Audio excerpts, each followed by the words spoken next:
नमस्कार दर्शक बंधु केदार गौरी सीरियल आज आपण माने दमदार एपिसोड देखा पाइबे।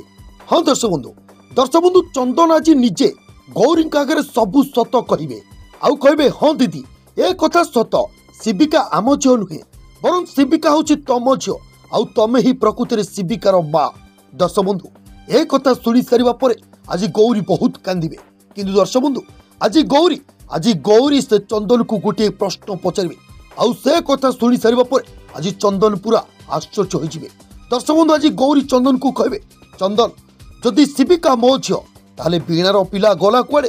दर्शक बंधु गौरी एक कथा शुणी सारा चंदन पूरा व्यस्त हो। तेज दर्शक बंधु सीरियल बहुत बड़ नुआ ट्विस्ट आसवाक जाऊँगी।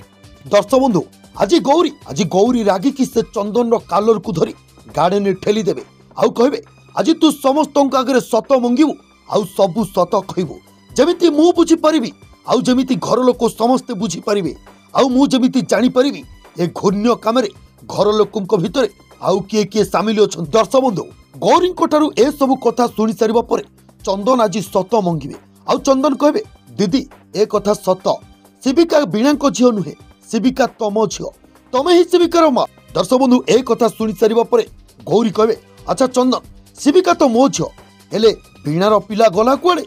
दर्शक बंधु गौरी ठारू ए कथा शुणी सारिबा परे चंदन कहबे दीदी सत कथा हला से दिन वीणांकर कोनोसी छुआ जन्म होई नथिला बरं ऑपरेशन रे छुआटी नष्ट हो जाइतिला आउ दीदी वीणांकर ए दुख देखि मु सही पारिलिनी बाध्य ही मुए भूल काम कली शिविका को तम बेड रु चोरई आनी वीणांक बेड रे रखिदेली आउ समस्ते जानिले जे वीणांकर झियो होची शिविका।